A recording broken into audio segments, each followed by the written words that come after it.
नमस्ते सुप्रभातम। तो practice set 4 को समस्तଙ୍କୁ ଆଜିର ଏହି ସ୍ୱାଗତ। ତ अद्य वयं चर्चां कुर्मः प्रैक्टिस सेट 4 मध्ये महाकवि भर्तृहरेः जीवनचरितस्य कानिचन महत्त्वपूर्णानि प्रश्न उत्तराणि एव। ते आरम्भं कुर्मः अद्यतनसत्रं।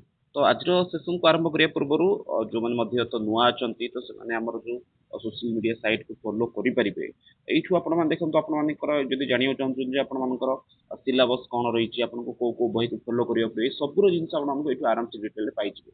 ତା ସହିତ ସବୁଠୁ ମୁଖ୍ୟ ଜିନିଷ ଫାଷ୍ଟ ଟାଇମ୍ ପାଇଁ ଓଡ଼ିଶାର ସଂସ୍କୃତ ଫିଲ୍ଡରେ ନୂଆ ଜିନିଷ ଗୋଟେ ଆମେ କରି ମାନେ ବାହାର କରୁଛୁ, ସେ ହେଉଛି ଆପଣଙ୍କ ସାଂସ୍କ୍ରିଟ ମିଡିୟମ ବୋର୍ଡ। ତ ବୋର୍ଡର ବ୍ୟବସ୍ଥା ଆପଣମାନଙ୍କ ପୂର୍ବରୁ କୋଉଠି ମଧ୍ୟ ନଥିଲା। ତ ଟେଲିଗ୍ରାମ ବୋର୍ଡ ରହିଛି, ସେଇଠି ଆପଣମାନେ ଯଦି ନର୍ମାଲି ଆପଣମାନେ ଷ୍ଟାର୍ଟ ଉପରେ କ୍ଲିକ୍ କରିବେ, ଦେନ୍ ତାପରେ ଆପଣମାନେ ଯଦି କ'ଣ କରିବେ, ସେଠି ଆପଣ ଯାହା ଚାହୁଁଛନ୍ତି, ଧରନ୍ତୁ ଆପଣଙ୍କୁ ଯଦି ସେଠି ସିଲାବସ୍ ଦରକାର ଆପଣଙ୍କୁ ସିଲାବସ୍ ମିଳିଯିବ। ଆପଣଙ୍କୁ ଯଦି ଷ୍ଟଡି ମେଟେରିଆଲ ଦରକାର ଆପଣ ସେଠୁ ଆରାମସେ ଷ୍ଟଡି ମେଟେରିଆଲ ସବୁ ଡାଉନଲୋଡ କରିପାରିବେ। ସବୁ କିଛି ଆରାମସେ ୱାନ୍ କ୍ଲିକ୍ ସିଙ୍ଗଲ କ୍ଲିକ୍ରେ ଆପଣମାନଙ୍କ ହେଇଯିବ। ତ ବିଳମ୍ବ ନ କରି ଆଜି ହିଁ ମାନେ ଏବେ ହିଁ ଆପଣମାନେ ସାଂସ୍କୃତିକ ମିଡିୟମ ବୋର୍ଡକୁ ମାନେ ବୋଟ୍ ମାଧ୍ୟମରେ ଆପଣମାନେ ଆପଣଙ୍କର ଯାହା କିଛି ମଧ୍ୟ ଡକୁମେଣ୍ଟ ଚାହୁଁଛନ୍ତି ତା ଆରାମସେ ପାଇଯିବେ। ଠିକ୍ ଅଛି। ତ ତା ସହିତ ଆପଣମାନେ ଆମ ସହିତ ହ୍ୱାଟ୍ସଆପ୍ ଗ୍ରୁପରେ ମଧ୍ୟ ଯୋଡ଼ି ହେଇଯାଆନ୍ତୁ। ଫାଷ୍ଟ କୋଶ୍ଚିନ୍ କ'ଣ ରହିଛି ଦେଖିବା। ପ୍ରଥମ କୋଶ୍ଚିନ୍, ଭର୍ତ୍ତୃହରିଃ ଏକାଧାରେଣ କବି ଦାର୍ଶନିକଃ ଟେଷ୍ଟ ଆसीत्। ଭର୍ତ୍ତୃହରି ଗୋଟେ ସହିତ ମାନେ କ'ଣ ଥିଲେ, ସେ ଏକାଧାରେଣ ଏକ ଆଧାରରେ ଗୋଟିଏ ଧାରରେ ସେ କହିପାରିବେ ଆମେ ତାଙ୍କୁ କ'ଣ ନା, ସିଏ ଥିଲେ ଗୋଟିଏ କବି ଥିଲେ, ଏଥିରେ ସନ୍ଦେହ ନାହିଁ। ଜଣେ ଦାର୍ଶନିକ ଥିଲେ, ସେଥିରେ ମଧ୍ୟ ସନ୍ଦେହ ନାହିଁ। ତାହା ସହିତ କ'ଣ ଥିଲେ, ତ ତାହା ସହିତ ଯଦି ସିଏ ଥିଲେ ତାହେଲେ ସିଏ ହେଉଛନ୍ତି କ'ଣ ନା ବ୍ୟାକରଣିକ। ବ୍ୟାକରଣିକ ସିଏ ହେଲେ। ବ୍ୟାକରଣିକ ଅର୍ଥ ହେଉଛି ବ୍ୟାକରଣଜ୍ଞ ଗୋଟେ ମଧ୍ୟ ଥିଲେ। କ'ଣ କରୁଛନ୍ତି, କାହିଁକି ତାଙ୍କୁ ବ୍ୟାକରଣ କ୍ଷେତ୍ରରେ ତାଙ୍କ ନାଁ ଯୋଡ଼ାଗଲା ନା, ତାଙ୍କର ଯୋଉ କୃତି ଗୁଡ଼ିକ ରହିଛି ଯାହାକି ଆମେ ମୁକ୍ତକ କାବ୍ୟ କ୍ଷେତ୍ରରେ ତାଙ୍କର ଅବଦାନକୁ ଅତୁଳନୀୟ ବୋଲି କହୁ, ସେଇ ମୁକ୍ତ କାବ୍ୟ ପରେ ସେ ଗୋଟେ ବ୍ୟାକରଣ ବହି ମଧ୍ୟ ଲେଖିଥିଲେ ଯାହାର ନାଁ ହେଉଛି ବାକ୍ୟପଦ୍ୟ। ତ କହିପାରିବେ ଏଇ ବାକ୍ୟପଦ୍ୟମଟି ଆପଣଙ୍କର ଯେପରି ସଂସ୍କୃତ ବ୍ୟାକରଣରେ କିଛି ବହି ନାଁ ରହିଛି, ଯେପରିକି ପ୍ରମୁଖ ଗ୍ରନ୍ଥ ହେଲା ପାଣିନିଙ୍କ ଅଷ୍ଟାଧ୍ୟାୟୀ ଆସିଲା, ତାପରେ ବାର୍ତ୍ତିକ ଆସିଲା କାତ୍ୟାୟନଙ୍କର, ତାପରେ ମହାଭାଷ୍ୟ ଆସିଲା ପତଞ୍ଜଳିଙ୍କର, ପରବର୍ତ୍ତୀ ସମୟରେ ସିଦ୍ଧାନ୍ତ କୌମୁଦୀ, ଲଘୁ ସିଦ୍ଧାନ୍ତ କୌମୁଦୀ ବିଷୟକୁ ବୁଝିବା ପାଇଁ ମହାଭାଷ୍ୟ ଆସିଛି। ପତଞ୍ଜଳିଙ୍କର ମହାଭାଷ୍ୟ ଥିଲା, ତାପରେ ପରମ ଲଘୁ ଭଞ୍ଜୁଷା ଥିଲା, ପ୍ରୌଢ଼ ମନୋରମା ବୋଲି ବ୍ୟାକରଣ ବହି ରହିଛି। ସେହିପରି ଆଉ ଗୋଟେ ବହି କ'ଣ ଆସିଥିଲା, ସେ ହେଉଛି ବାକ୍ୟପଦ୍ୟମ। ଏସବୁ ବହି ନାଁ ଗୁଡ଼ିକ ସେଇ ପିଲାମାନେ ଶୁଣିଥିବେ ଯୋଉମାନେ ଖାସ କରିକି ସଂସ୍କୃତର ଟ୍ରେଡିସନାଲ କ୍ୟାଟେଗୋରୀରୁ ଆସିଥିବେ, ଆଉ ତା ସେମାନେ କ'ଣ ପଢୁଥିବେ ନା ବ୍ୟାକରଣ ଅନର୍ସ ନେଇକି ପଢୁଥିବେ, ସେମାନେ ଏଇ ବହି ଗୁଡ଼ିକ ନାଁ ସବୁ ଜାଣିଥିବେ। ତ ଥରେ କମେଣ୍ଟ ବକ୍ସରେ ଆପଣମାନେ ମେନସନ୍ କରନ୍ତୁ ଆପଣମାନଙ୍କ ଭିତରୁ କିଏ କିଏ ଆକ୍ଚୁଆଲି ସଂସ୍କୃତ ଟ୍ରେଡିସନାଲ ବ୍ୟାକଗ୍ରାଉଣ୍ଡରୁ ଆସିଛନ୍ତି। ତ ଆପଣମାନେ ଥରେ ମେନସନ୍ କରନ୍ତୁ ମାନେ କମେଣ୍ଟ ବକ୍ସରେ ଯେ ଆପଣମାନେ ଟ୍ରେଡିସନାଲ ବୋଲିକି। ଟ୍ରେଡିସନାଲ ଅର୍ଥ ହେଉଛି ପାରମ୍ପରିକ ରୀତିରୁ ଆସିଛନ୍ତି। ଠିକ୍ ଅଛି। ତ ଭର୍ତ୍ତୃହରିଙ୍କର କ'ଣ ଥିଲା ନା, ସେ ହେଉଛନ୍ତି ତାଙ୍କର ଯୋଗଦାନ କ'ଣ ଥିଲା ନା, ଯୋଗଦାନ ହେଉଛି ସଂସ୍କୃତର ବ୍ୟାକରଣ କ୍ଷେତ୍ରରେ। ବହିଟିର ନାଁ ହେଉଛି ବାକ୍ୟପଦ୍ୟମ। ବହୁତ ବଢିଆ ବହି। ସେଇ ବହିରେ ଏମିତି ଅନେକ ଗୁଡ଼ିଏ ବ୍ୟାକରଣ ସମ୍ବନ୍ଧୀୟ ବିଷୟବସ୍ତୁ ରହିଛି ଯାହାକି ବର୍ତ୍ତମାନ ସମୟରେ ମଧ୍ୟ ଆବଶ୍ୟକ ରହିଛି, କିନ୍ତୁ ଯୋଉମାନଙ୍କର ପାଣିନି ଅଷ୍ଟାଧ୍ୟାୟୀ ମୁଖସ୍ଥ ହେଇଯାଇଛି, ସୂତ୍ର ଗୁଡ଼ିକୁ ମନେ ରଖିଛନ୍ତି, ସେମାନଙ୍କ ପାଇଁ ମଧ୍ୟ ଅତ୍ୟନ୍ତ ସରଳ ହେଇଥାଏ। ନାଟ୍ୟକାର, କଦାଚିତ ଆପଣଙ୍କ ପରୀକ୍ଷାରେ ପଚାରିବାରେ ପ୍ରଥମ ନାଟ୍ୟକାର କିଏ, ସଂସ୍କୃତର ପ୍ରଥମ ନାଟ୍ୟକାର ହେଉଛନ୍ତି କିଏ ଆପଣଙ୍କର ନା, ସେ ହେଉଛନ୍ତି ଭାସଃ। ସଂସ୍କୃତର ପ୍ରଥମ ନାଟ୍ୟକାର କିଏ ନା, ସେ ହେଉଛନ୍ତି ଆପଣଙ୍କର ଭାସ। ଭାସଙ୍କର ଟୋଟାଲ 13ଟି ନାଟକ ରହିଛି। ତ ଭାସଙ୍କ ବିଷୟ ଯେତେବେଳେ ଆସିବ ସେସବୁରେ ଆମେ ଭାସଙ୍କ ବିଷୟରେ ଚର୍ଚ୍ଚା କରିବା। ବର୍ତ୍ତମାନ ସମୟରେ ଆମେ କେବଳ ଭର୍ତ୍ତୃହରିଙ୍କ ବିଷୟ ଆସୁଛି, ଭର୍ତ୍ତୃହରିଙ୍କ ବିଷୟକୁ ଦେଖିବା। ଆଉ ଏଇ ଭର୍ତ୍ତୃହରି ହେଉଛନ୍ତି ଆପଣଙ୍କ ଷଷ୍ଠ ଶତାବ୍ଦୀର କବି, ମନେ ରଖିଥିବା ସମସ୍ତେ। ବାକି ଆଗକୁ ତ ତାଙ୍କ ବିଷୟରେ ଚର୍ଚ୍ଚା କରିବା, କିନ୍ତୁ ମୁଖ୍ୟ ରୂପରେ ଇଏ କ'ଣ ଅଟନ୍ତି ଆପଣଙ୍କର କବି, ଦାର୍ଶନିକ ଏବଂ ତା ସହିତ କ'ଣ ଥିଲେ, ବ୍ୟାକରଣଜ୍ଞ ମଧ୍ୟ ଥିଲେ। ଠିକ୍ ଅଛି, ବ୍ୟାକରଣଜ୍ଞ ମଧ୍ୟ ଥିଲେ। ତ ଯିବା ନେକ୍ସଟ କୋଶ୍ଚିନ୍କୁ। 2 ନମ୍ବର କୋଶ୍ଚିନ୍ ଦେଖିବା। 2 ନମ୍ବର କୋଶ୍ଚିନ୍ କ'ଣ ରହିଛି ଆପଣମାନଙ୍କର, ତ ଅଳଙ୍କାରିକ ନଥିଲେ। ଅଳଙ୍କାରିକ ଆଚାର୍ଯ୍ୟ ମାନଙ୍କର ନାଁ ଯଦି ଆସିବ ତାହେଲେ ସେଠି ଆପଣଙ୍କର ବିଶ୍ୱନାଥ କବିରାଜ ଆସିବ। ଦଣ୍ଡିକ ନାଁ ମଧ୍ୟ ଆପଣମାନେ ଦେଇପାରିବେ। ଠିକ୍ ଅଛି, କିନ୍ତୁ ଅଳଙ୍କାରିକ ନୁହେଁ। ପଦ୍ୟକାବ୍ୟ ଜୟଦେବଙ୍କ ନାମ ଆସିବ ଦେଇପାରିବେ ପଦ୍ୟକାବ୍ୟ। କିନ୍ତୁ ଯଦି ଜଣେ ଗୋଟେ ଧାରରେ ତିନିଟା ଜିନିଷର ଯଦି ସେ ହକଦାର ଥିଲା, ଆଉ ସିଏ ହେଉଛନ୍ତି ଆପଣଙ୍କ ଭର୍ତ୍ତୃହରି। ନେକ୍ସଟ କୋଶ୍ଚିନ୍ ଦେଖିବା। ବାକ୍ୟପଦ୍ୟମ କେନ ବିରଚିତମ୍। ପୂର୍ବ କୋଶ୍ଚିନ୍ ଥିଲା ଆପଣଙ୍କର ବ୍ୟାକରଣଜ୍ଞ କିଏ ଥିଲେ, ଏଇଠି ଆପଣଙ୍କର କୋଶ୍ଚିନ୍ ଅଛି ବାକ୍ୟପଦ୍ୟମର ରଚନାକାର କିଏ। ତ ବାକ୍ୟପଦ୍ୟମର ରଚନାକାର କିଏ ଅଟନ୍ତି, ସେ ହେଉଛନ୍ତି ଆପଣଙ୍କ ଭର୍ତ୍ତୃହରି। ଠିକ୍ ଅଛି, ଏଠି କିଛି ସନ୍ଦେହ ନାହିଁ। ତ ହଁ, ଫାଷ୍ଟ ଅଛି ଆପଣଙ୍କ ଆନନ୍ଦବର୍ଦ୍ଧନ ଆଚାର୍ଯ୍ୟନ। ଆକ୍ଚୁଆଲି ଏ ନାଁଟା ଆପଣଙ୍କୁ ଦୁଇ ପ୍ରକାର ମିଳିବ। ଆଚାର୍ଯ୍ୟ ଆନନ୍ଦବର୍ଦ୍ଧନ ମଧ୍ୟ କିଛି ଜାଗାରେ ଦେଖିବାକୁ ମିଳିବ। ଇଏ କୋଉ ସାହିତ୍ୟ ସହିତ ସମ୍ବନ୍ଧିତ ଅଛନ୍ତି, ଇଏ ହେଉଛନ୍ତି ଧ୍ୱନି ସାହିତ୍ୟ ସହିତ। ଧ୍ୱନି ସାହିତ୍ୟ ଅର୍ଥ ଗୋଟେ ନୂଆ ଜିନିଷ ନାହିଁ। ଆଉ ଧ୍ୱନିଆ ଲୋକ ବୋଲି ଗୋଟେ ଆମର ଆଳଙ୍କାରିକ ଶାସ୍ତ୍ର ରହିଛି, ସେ ତାହା ସହିତ ଆନନ୍ଦବର୍ଦ୍ଧନ କ'ଣ ଅଟନ୍ତି, ରିଲେଟେଡ୍ ଅଟନ୍ତି। ରିଲେଟେଡ୍ ଶବ୍ଦର ଅର୍ଥ ଭାବନ୍ତୁ ଯେ ସମ୍ବନ୍ଧିତ ଅଛନ୍ତି, ତାହାର ସେ ଧ୍ୱନିଆ ଲୋକର ସେ ରଚନାକାର ଅଟନ୍ତି। ତ ଏଇଠି ଆପଣଙ୍କ ରାଇଟ୍ ଆନ୍ସର ହେଲା ଅପସନ୍ ବି। ତ ବାକ୍ୟପଦ୍ୟମ କେନ ବିରଚିତମ୍, ତ ବାକ୍ୟପଦ୍ୟମ ରଚିତମ୍ ଆନନ୍ଦବର୍ଦ୍ଧନ ଦ୍ୱାରା। କାଳିଦାସ, कालिदासଙ୍କର ଟୋଟାଲ 7ଟା କୃତି ଅଛି। 7ଟା କୃତିରେ ଆପଣମାନଙ୍କର ମହାକାବ୍ୟ 2ଟା, କୁମାର ସମ୍ଭବ 17 ସର୍ଗାତ୍ମକ, 19 ସର୍ଗାତ୍ମକ ଆପଣଙ୍କ ରଘୁବଂଶ। 3ଟା ଆପଣଙ୍କର କ'ଣ ଅଛି ନା ନାଟକ ଅଛି। ଗୋଟେ ହେଉଛି ଆପଣଙ୍କର କ'ଣ ନା ପ୍ରଥମ ନାଟକ ହେଉଛି ମାଳବିକା ଅଗ୍ନିମିତ୍ର, ଯୋଉଥିରେ କି ସିଏ ଭାଷଣ ବିଷୟକୁ କହିଛନ୍ତି। ଦ୍ୱିତୀୟ ହେଉଛି ଆପଣଙ୍କର ପ୍ରସିଦ୍ଧ ବିଶ୍ୱ ପ୍ରସିଦ୍ଧ ନାଟକ ଯାହାକି ହେଉଛି ଆପଣଙ୍କର ଅଭିଜ୍ଞାନ ଶାକୁନ୍ତଲମ୍।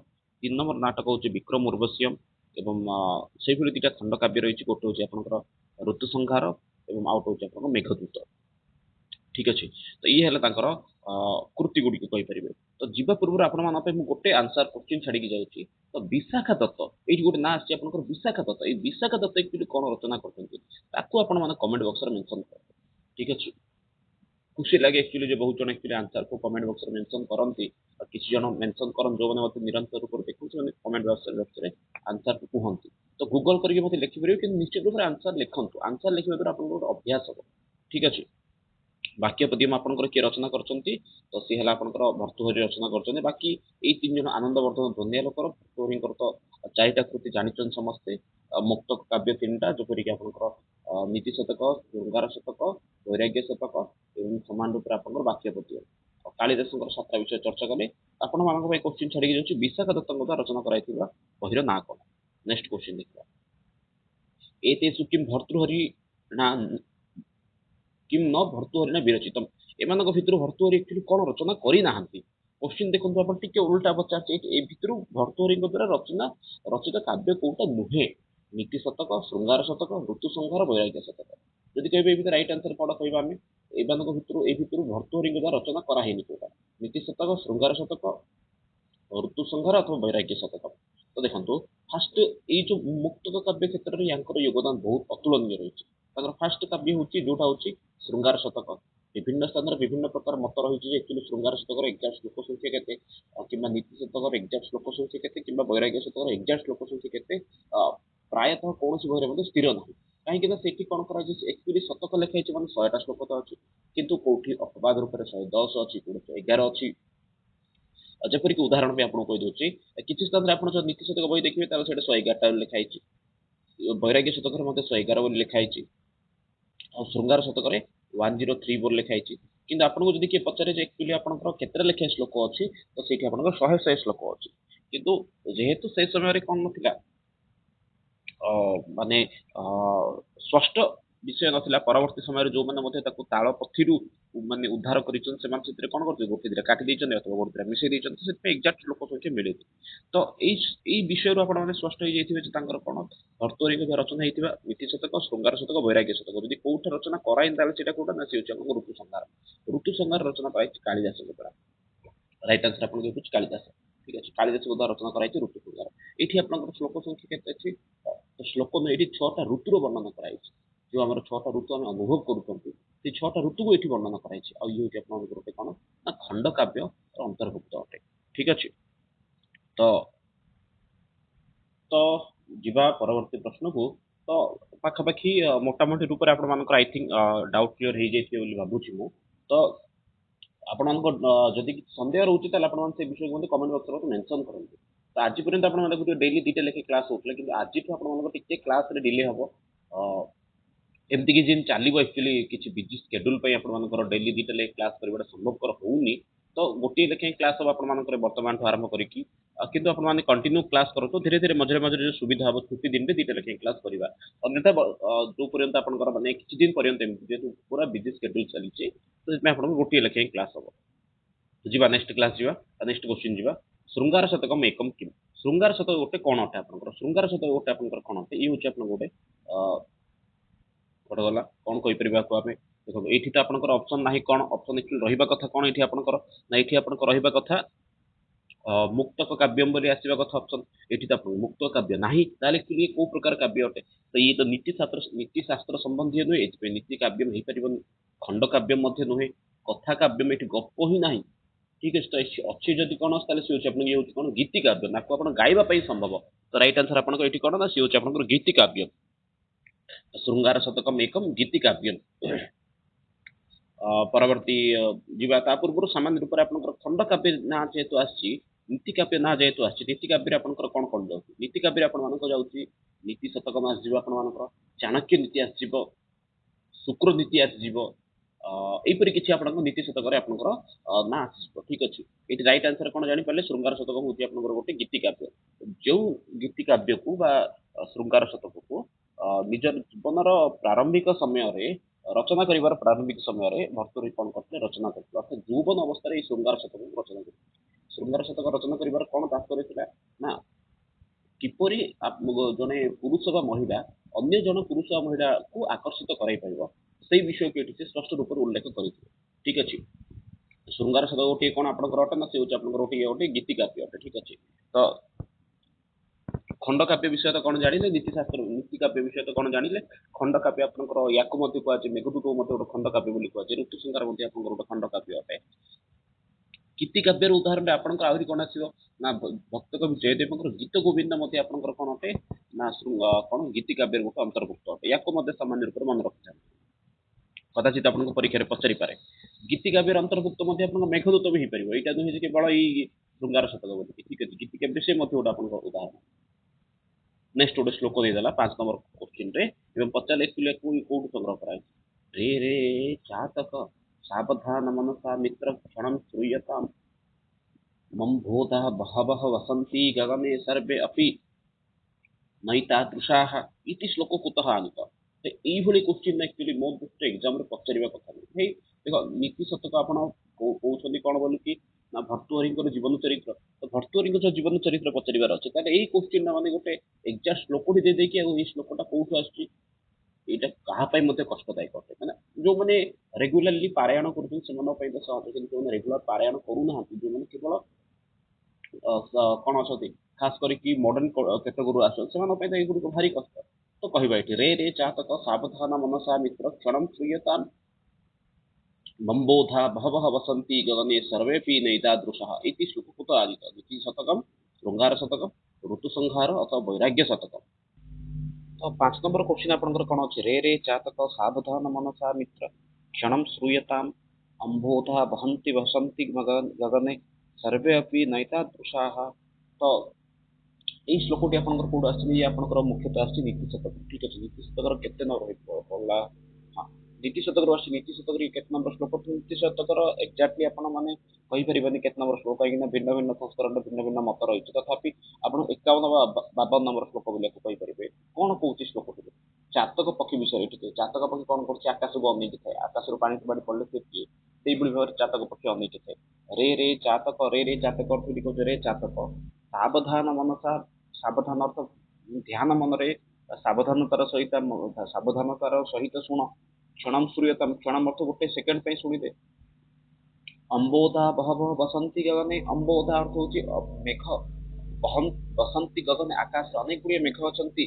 ସର୍ବେପି ନୈତାଦୃଶାଃ, ସମସ୍ତେ ଏହିପରି ନୁହନ୍ତି। ତା ପର ଦି ଧାଡ଼ି ଦେଇନି, କେଚିତ୍ ବୃଷ୍ଟିଭିଃ ଆଦ୍ରୟନ୍ତି ବସୁଧାମ୍ ଗର୍ଜନ୍ତି କେଚିତ୍ ବୃଥା यं पश्यति तस्य तस्य पुरतः मा ब्रूहीति नं वचः। केचित् ବୃଷ୍ଟିଭିଃ ଆଦ୍ରୟନ୍ତି ବସୁଧାମ୍, କିଛି ମେଘ କ'ଣ କରୁଛନ୍ତି?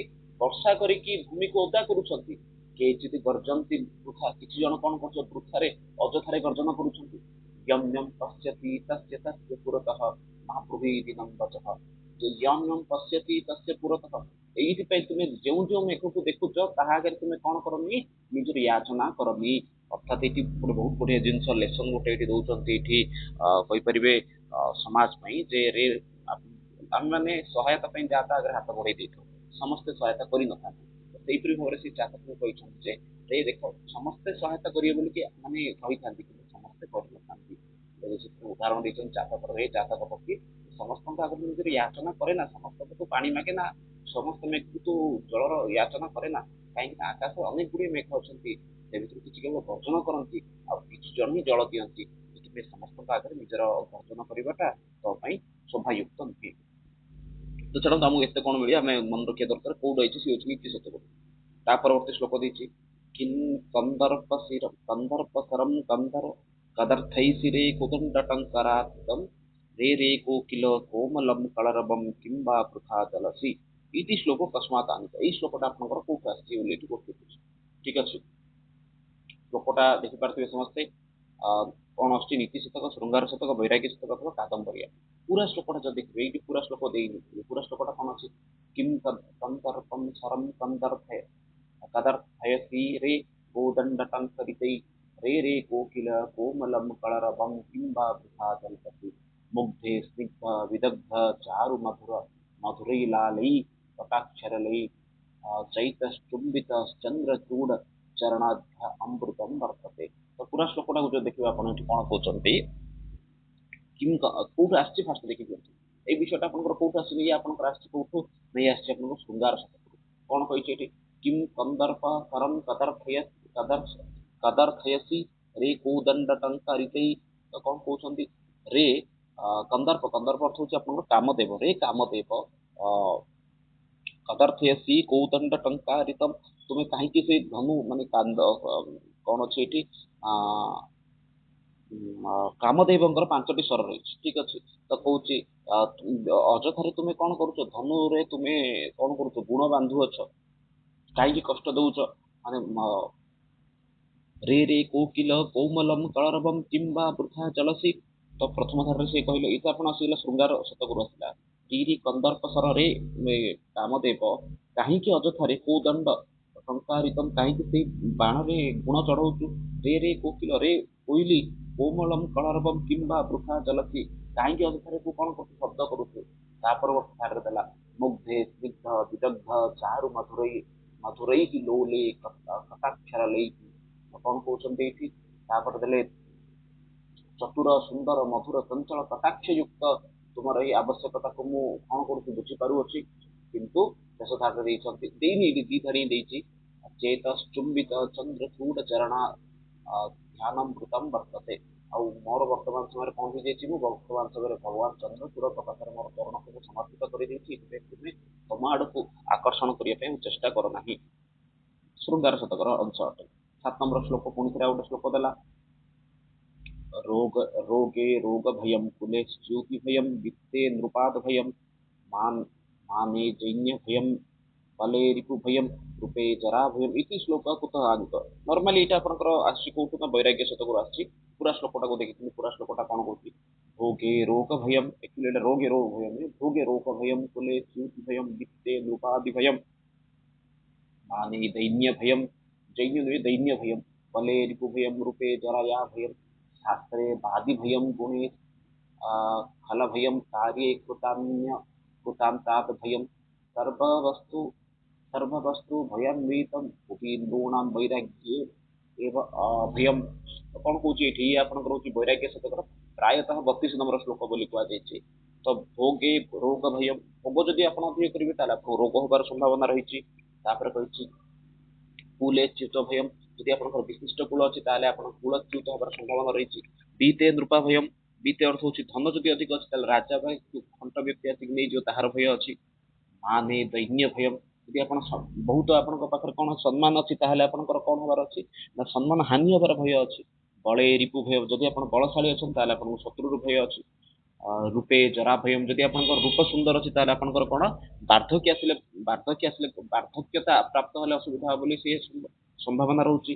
तापर दुईटा धारा देती शास्त्रे वादि भयं, शास्त्र जदि आप जानते आपको कौन ना बद हबार आप संभावना रही। गुणे खल भयं, गुणे खल भयं काये कृतांत भयं, गुणे आपण पाखे जदि कौन अच्छी भल गुण अच्छी गुणे खल भयं, जदि भल गुण अच्छी आपंकर कौन दुष्ट व्यक्ति आपंकर किसी करें बोलिकी ताहार अच्छी भय रही। काये कृतांत भयं, काय जदि अच्छी आपंकर कौन कृतांत अर्थ हूँ जम, जमराज ठू आपको कौन अच्छी भय लगुच। तो संसार जदि क्या गोटे भय नहीं सी हूँ वैराग्य। वैराग्य जदि आप प्राप्त कर डरिया दरकार। श्रृंगार शतक से काव्य से रचयिता, श्रृंगार शतकम काव्य रचयिता किए? श्रृंगार शतक काव्य रचयिता होती किए ना भर्तृहरि। भारवींकर किरातार्जुनीय, विष्णु शर्मा पंचतंत्र, कालिदासंकर भाई 7टा पूर्व कहीदे आगे कह चाहूँ। ठीक अच्छे नेक्स्ट जीवा वैराग्य शतक शतकम काव्य से रचयिता अस्ति। वैराग्य शतकर काव्य रचयिता किए? तो वैराग्य शतकर काव्य रचयिता होती आपंकर किए ना ये नॉर्मली आउ अधिक चर्चा करें सी किए भर्तृहरि। ठीक अच्छे हाँ भारवी किरातार्जुनियम कालिदासंकर 7टा कृति। शूद्रकंकर कौन ताको आपण माने कमेंट बॉक्स रे मेंशन करंतु। शूद्रकंकर कृति कौन अच्छी आपण माने ताको कमेंट बॉक्स रे मेंशन करो। शूद्रक कौन लिखिछ? ठीक अच्छे।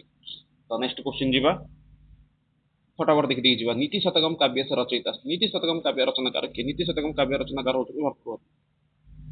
नेक्स्ट क्वेश्चन देखिए फटाफट देखी देखी जीवा भर्तृहरि नृपहास भर्तृहरि केउठिकार राजा थे तो भर्तृहरि राजा होते आपंकर कौटिकार भर्तृहरि राजा होते आपंकर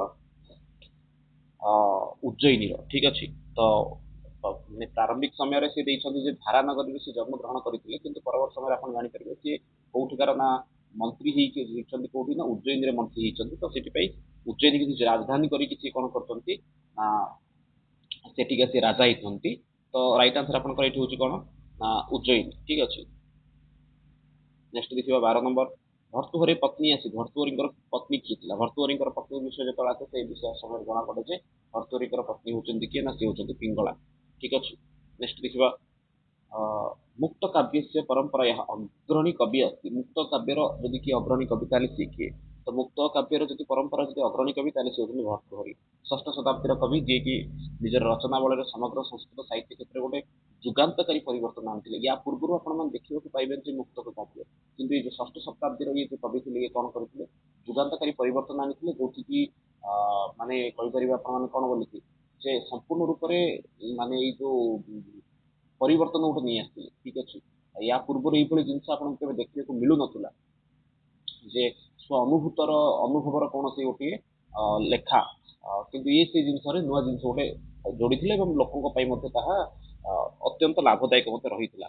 कालिदास छात्राकृति अच्छी आपको से छात्राकृति विषय चर्चा करें नारायण शर्मा पंडित नारायण शर्मा तो नुहे पंडित नारायण ये होते कौन पंडित शर्मा जो काटिदा पंडित नारायण हूँ हितोपदेश रचना ठीक अच्छे। भारवींकर किरातार्जुनीय।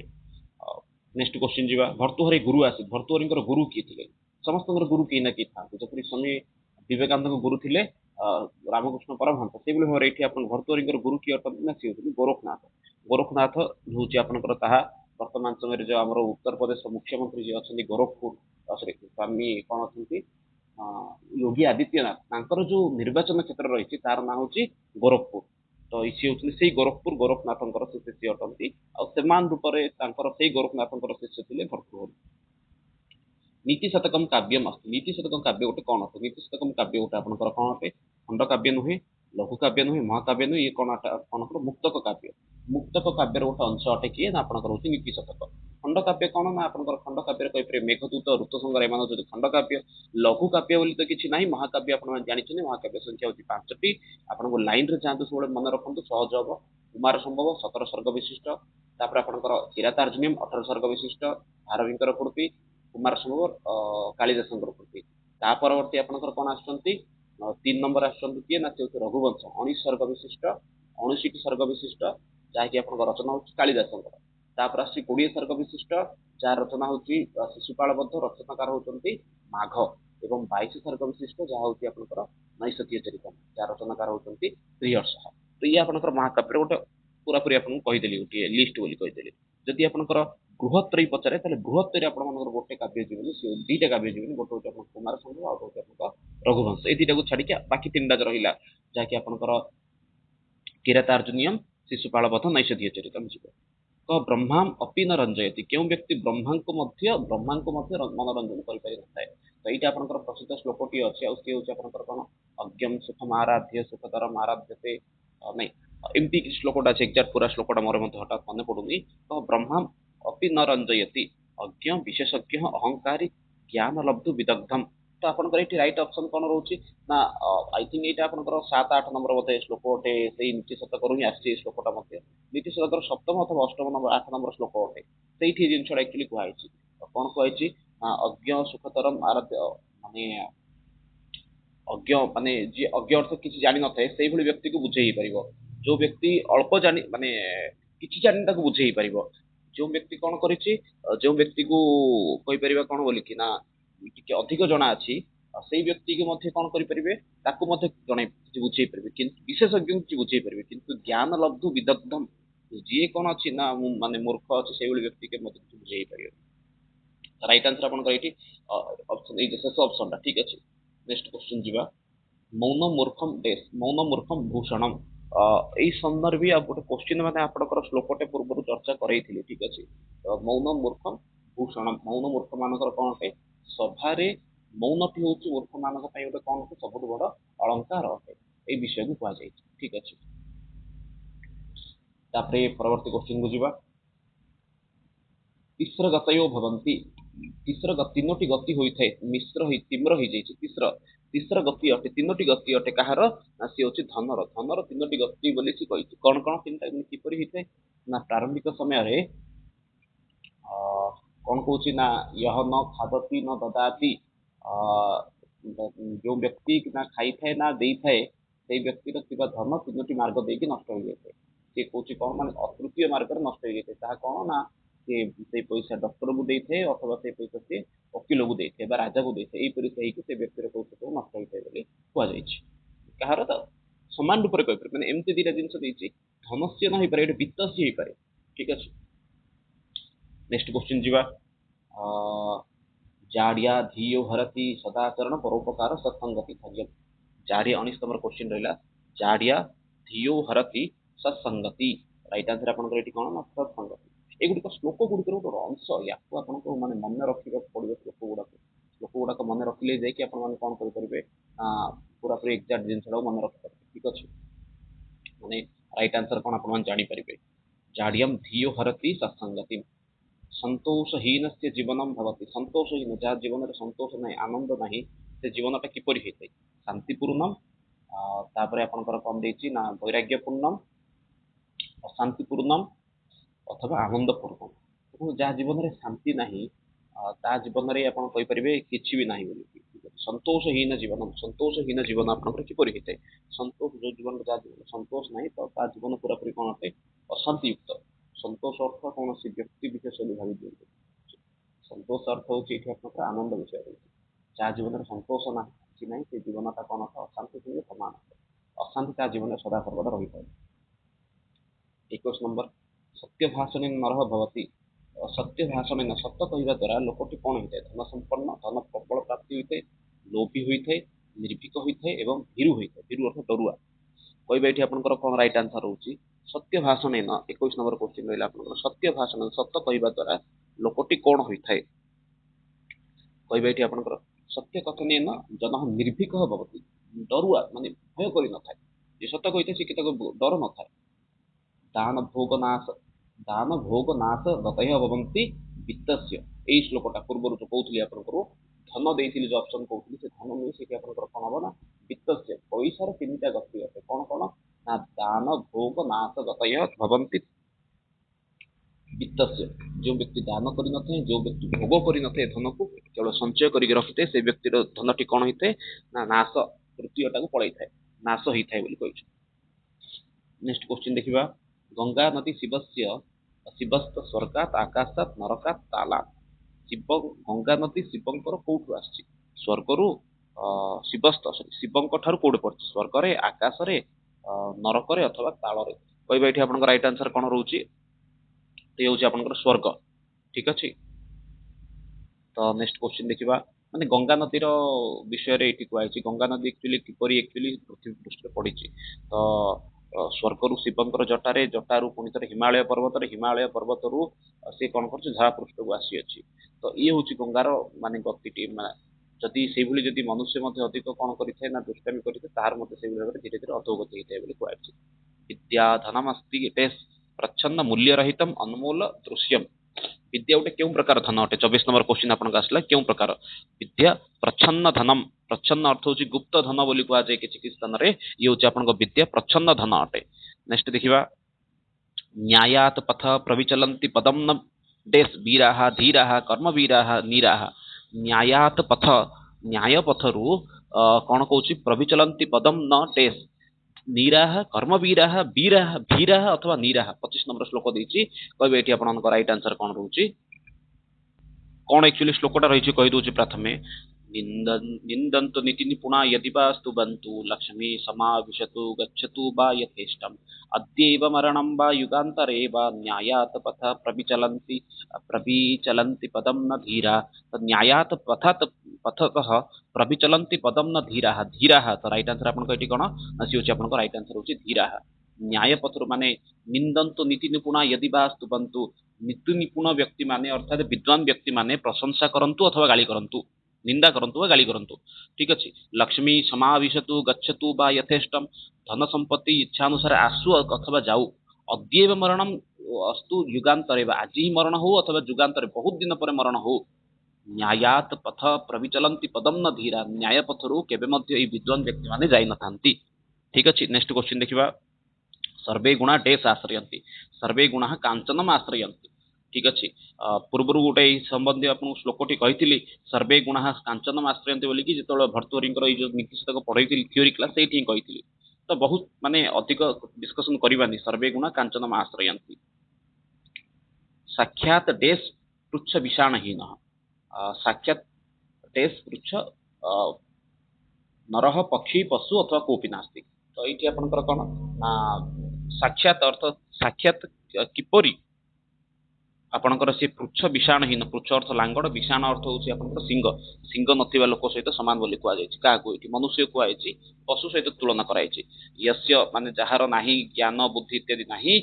से व्यक्ति कहा सहित समान अटे ना से व्यक्ति आपणकर अटे साक्षात पशु सहित समान अटे श्लोकटा कौन ना श्लोक होची साहित्य संगीत कला विहीन साक्षात पशु पृच्छ विषाणहीन तृणम न खादन अपि जीवमान तदेव भागम परमम पशुना तो माने ये होची माने जो व्यक्ति पाखरे साहित्य संगीत कला इत्यादि नाही से व्यक्ति लांगड़ नथिबा सिंह नथिबा पशु सहित समान अटे बोली कुआइछि ठीक अछि नेक्स्ट क्वेश्चन जिबा 28 नंबर भोगान भुक्ता वयमेव भुक्ता भोगान भुक्ता वयमेव टेस भुक्ता मुक्ता सुक्ता अथवा कोपि नास्ति भोगान भुक्ता वयमेव भुक्ता कहबा राइट आंसर आपनकर कोन होची एठी 28 नंबर क्वेश्चन रे तो एठी आपनकर राइट आंसर होची भोगान भुक्ता वयमेव भुक्ता ठीक अछि तो नेक्स्ट क्वेश्चन जिबा 29 नंबर वैराग्य शतकस्य काव्ये कस्य असारता वर्णितम अस्ति वैराग्य शतक काव्य आपण काहार असारता वर्णन कराइछि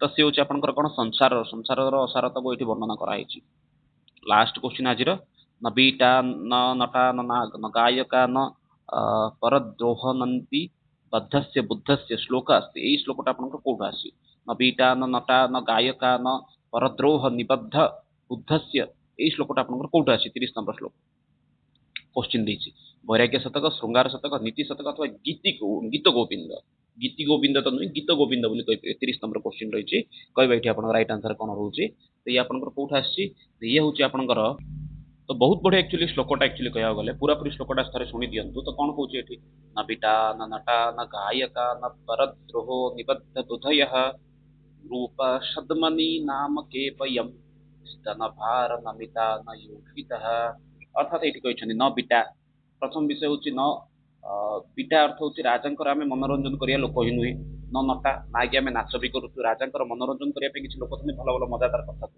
न नटा माने आमे नाच करिया लोक भी नुहे न गायक आमे गीत भी गाउनु तापर कहछ न परद्रोह निबद्ध वृद्धय ना कि आमे कोन करूछु ना परद्रोह अन्य विषय आसी राजा को कहि कि आमे राजांकर मनोरंजन करूछु अन्य विषय मिछ सत कथा कहि कि जाकू नाटक मान करे विदूषकर कैरेक्टर दिया जाय ठीक अछि सेकेंड धाटा जोटा एटी देइनी ताकू भी कहि दोछि कोन थिला नृप सदबनी नाम के वयम नृप सदमनी अर्थ राजांकर घरे आमे बा हमर बा महत्व कोन नृप सदमनी नाम के वयम नृपंक सदमनी अर्थ घरे राजांकर घरे हमर बा की काम स्तन भार नमिता न योषितः ना कि आमे कोन अठु ना सुंदर स्त्री अठु बा आमे कोन अठु ना कोन कहि परिबा राजांकर सुंदर स्त्री मध्ये न जे आमे काहे कि राजा हमको हम तांग दरबार रहुछि अर्थात सेठी कोन कहउछंती साहित्यिक भावुज देखिबा राजांक दरबार किए थांती ना राजांक मजादार कथा कहउवा लोक थांती राजांक मनोरंजन करे पे नायक माने थांती गायक माने थांती अन्यर दुर्गुण आसी गाया पे लोक थांती एई सब लोक थांती तो सेति पे एई भितरे हमर बा काम कोन आमे काहे कि सुंदर स्त्री माने थांती तो एई भितरे हमर बा काम कोन तो ये होची आपनकर शृंगार शतकर गोटे अंश बोली आमे कहि परबा ठीक अछि सॉरी शृंगार नि आई थिंक ये होची वैराग्य शतकर ठीक अछि तो ये थिला आपण मानकर कोन कहि परिबे श्लोकटी अटे पूरा पूरी श्लोकटी अटे कहि परिबे आपन कर ये थिला कोन ନା ଭର୍ତ୍ତୃହରିଙ୍କର ଯୋଉ କିଛି ଇମ୍ପୋର୍ଟାଣ୍ଟ ଜିନିଷ ଥିଲା ଦେଖନ୍ତୁ ଶତକ ତ୍ରୟରେ ଆପଣଙ୍କ 300 ପାଖାପାଖି ଶ୍ଲୋକ ଅଛି। ତ 300 ପାଖାପାଖି ଶ୍ଲୋକକୁ କିଛି ଇମ୍ପୋର୍ଟାଣ୍ଟ ଶ୍ଲୋକ ଗୁଡିକୁ ହିଁ ନେଇକି ଆମେ ମାନେ କଣ କରିପାରିବା ଚର୍ଚ୍ଚା କରିପାରିବା, ନା କି ଆମେ ସବୁ ବିଷୟକୁ ନେଇ କରିପାରିବା। ତ ଯଦି କହିବା ଇଏ ଆପଣଙ୍କର କୋଉଠୁ ଆସିଛି, ବୈରାଗ୍ୟ ଶତକ, ଶୃଙ୍ଗାର ଶତକ, ନୀତି ଶତକ, ଗୀତି ଗୋବିନ୍ଦ। ତ ଗୀତ ଗୋବିନ୍ଦର ତ ନୁହେଁ ଆପଣଙ୍କର ଇଏ, ତ ମାନେ ତ ଇଏ ଆପଣଙ୍କର ହଉଛି ବୈରାଗ୍ୟ ଶତକ, ଠିକ ଅଛି। ଶୃଙ୍ଗାର ଶତକ ନୁହେଁ, ହଉଛି ଆପଣଙ୍କ ବୈରାଗ୍ୟ ଶତକର ଗୋଟେ ଶ୍ଲୋକ ଗୋଟେ। ଛାଡ଼ନ୍ତୁ ଆଉ ଚର୍ଚ୍ଚା କରିବାନି। ତ ଇଏ ଥିଲା ଆମର ଆଜିର ସେସନ, ଯୋଉଠିକି ଆମେ ମାନେ ପୁରାପୁରି ବିଷୟବସ୍ତୁକୁ ଡିସ୍କସନ କଲେ। ଖାସ କରି ଆପଣଙ୍କର ଭର୍ତ୍ତୃହରିଙ୍କର ଜୀବନ ଚରିତ୍ର ସମ୍ବନ୍ଧୀ ଯାହା କୋଶ୍ଚିନ୍ ଥିଲା ତାକୁ ଡିସ୍କସନ କଲେ। ପୁଣି ଥରେ ମିଶିବା ନେକ୍ସଟ କ୍ଲାସରେ। ତ ବର୍ତ୍ତମାନ ସମୟ ଟିକେ ବିଜି ସ୍କେଡ୍ୟୁଲ ପାଇଁ ଟିକେ କ୍ଲାସ ବି କଣ୍ଟିନ୍ୟୁ ମାନେ ଦିଟା ଲେଖାଏଁ ଯୋଉ କ୍ଲାସ ହଉଥିଲା ତାହା ହେଇପାରୁନି, କିନ୍ତୁ ବହୁତ ଶୀଘ୍ର ଆପଣଙ୍କୁ ଦିଟାରୁ ତିନିଟା କ୍ଲାସ ଆପଣଙ୍କୁ ମିଳିବ, ଯୋଉଠିକି ସାଂସ୍କ୍ରିଟ କ୍ଲାସ ରହିବ, ଓଡ଼ିଆ କ୍ଲାସ ମଧ୍ୟ ଆପଣଙ୍କ ଆରମ୍ଭ ହେଇଯିବ। ରହୁଛି, ପୁଣି ଥରେ ମିଶିବା ନେକ୍ସଟ କ୍ଲାସରେ। ସେ ପର୍ଯ୍ୟନ୍ତ ସମସ୍ତଙ୍କୁ ବହୁତ ବହୁତ ଧନ୍ୟବାଦ। ଯେହେତୁ ଭାରତ ବନ୍ଦେ ସଂସ୍କୃତମ୍ ବନ୍ଦେ ମାତରମ୍। ଧନ୍ୟବାଦ।